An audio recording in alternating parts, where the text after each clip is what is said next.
No divisions. Get along with one another. Don't split into opposing groups of rival groups.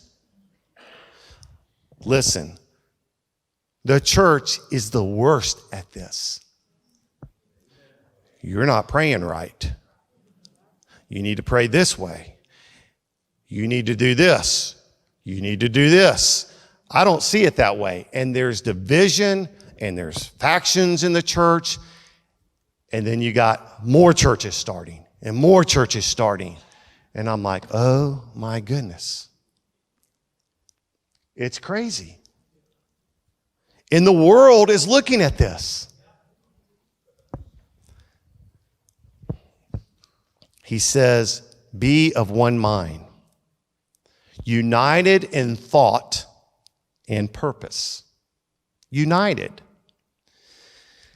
How does this happen in our day when we have media and social media? Go on Facebook today and look how many people are at each other. Christians.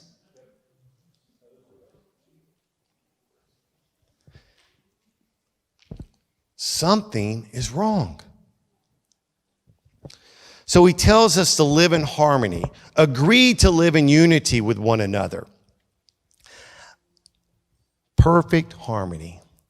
Some of you won't be able to go back to this, but it was back in the 70s or 80s. I like to teach the world to sing in perfect harmony. Okay, some of you young people are like, what in the world? Wasn't it beautiful? They harmonized. Say, Amy, we might have to sing that one Sunday.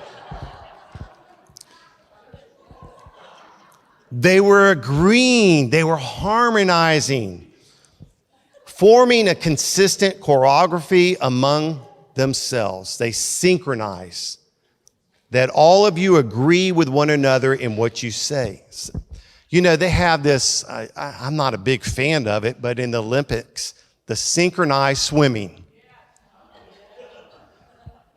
It is amazing what they can do in water and lining up with each other, spinning and turning and all those things. They're in harmony.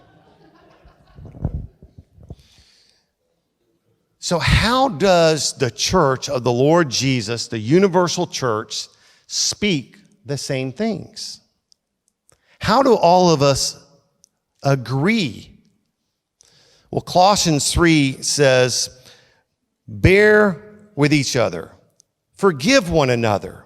If any of you has a grievance against someone, forgive as the Lord forgave you.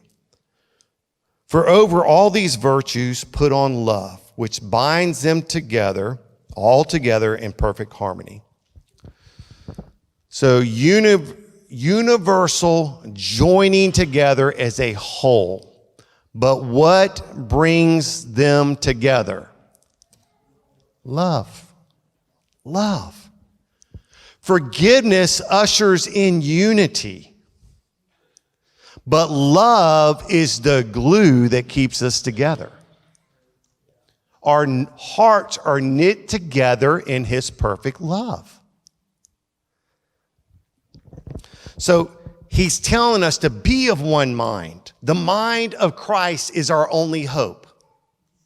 Because I think different than James and John and Josh. We think differently, and we might think this is how we should do things. So we can be at conflict. And we can say it's going to be my way or the highway, which brings judgment. He says, be of the same mind and the same judgment and the same purpose. How in the world did this happen with the New Testament church?